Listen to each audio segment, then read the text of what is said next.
Good morning, everyone. It is October 28th. Going to talk about the war in Ukraine, looking at two areas. The first area is Kursk, because there's some pretty significant developments here that are happening outside of the battlefield, but also on the battlefield as well. And then broader Pokrovsk. And I say broader, Pokrovsk is right here, but I say broader because there seems to be some discussion about how Russia is defining its tactics and what it's attempting to do across a wide swath of the battlefield, not just the small salient here. First off, we'll go ahead and talk about what is going on in Kursk. And the major development here is NATO has confirmed Ukrainian intelligence that North Korea is supplying troops to the battlefield in Kursk, and there are North Koreans fighting in the Kursk axis against the Ukrainians. So let's look at what's going on the battlefield specifically. You have right now two salients that look like they have formed, one from the east to the west and one from the west to the east. Now, this one from the west to the east that I just put the arrow in is actually technically still gray area. This map showed geolocated footage of soldiers that had entered this village complex from Russia, but it has been later determined that they were driven out and that salient was closed, and Ukraine still holds this. Now, I say holds this in a tentative manner because the ability of Russia to push in and be able to create geolocated footage from what they're doing is something to be aware of. And why I say that is there are Ukrainian soldiers operating up here, and for a small amount of time, it seemed this double envelopment was forming and they were going to be cut off. But the Ukrainians seem to have ejected the Russians from the salient that had formed right here. And again, this is just gray zone. Nonetheless, Russia does still hold this area here.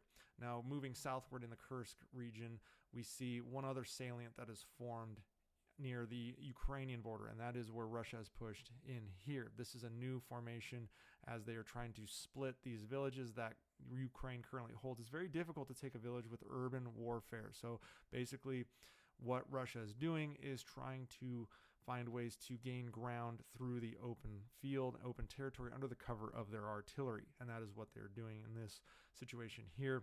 However, the Russians have to be careful here because this is very close to the Ukrainian border. So it's easy for the Ukrainians to surge troops in and potentially cut off from the south and the north any kind of attempt to drive inward by Russia in a rapid fashion. Now, moving to the south, where we talk about Pokrovsk specifically, the push towards Pokrovsk by Russia is still ongoing, but the Ukrainians have incredibly robust defenses, and I'll specifically zoom in here because what we have determined is there are concentric lines of defense that still remain, as well as an enormous minefield that has been discovered. This minefield is probably the largest on the battlefield in Ukraine at this moment, and it has made it nearly impossible for Russia to move across to take Pokrovsk. In fact, this line here has not moved in weeks.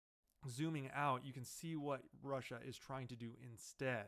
They are pushing from the Chasiv Yar axis, and they are pushing from the Volodar axis here. The only place they're really seeing any kind of successes is Volodar, as this salient formed just in the last few days, and Russia has gained additional footholds outside of Volodar, which was just taken a few weeks ago. Now, something that was really fascinating that came off a captured Russian soldier is that the axis here isn't meant to just take Pokrovsk. They're trying to combine these three axes, the Bakhmut axis, the Donetsk axis, and the Volodar axis, all into one single driving force to take Dnipro city. This is impossible for Russia. I don't know why this is showing up in the documents that are held on Russian soldiers, because the distance from the front lines in the Volodar to Bakhmut axis to Dnipro is like 100 miles. And it's 100 miles of not only crossing the biggest minefields, heavily defended cities, it opens up Russia to flanking operations coming from the Kharkiv axis and the Zaporizhia axis. Zaporizhia is a city that Russia has been unable to take for years now, even though their front line is much closer. Kharkiv is an axis that Russia has not been able to take, despite the fact that it's very close to the Russian border.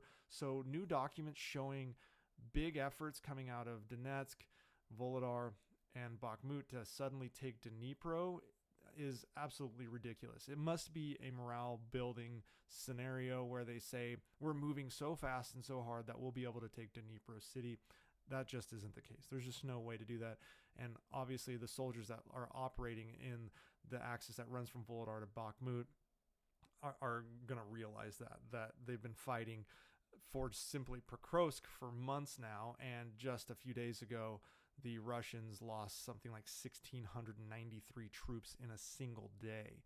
And as Russia approaches 700,000 casualties, any kind of movement towards major cities, even Zaporizhia, Kharkiv, or Dnipro, is just going to be absolute nonsense to anyone that can look at what is going on this battlefield in its current state for Russia and Ukraine.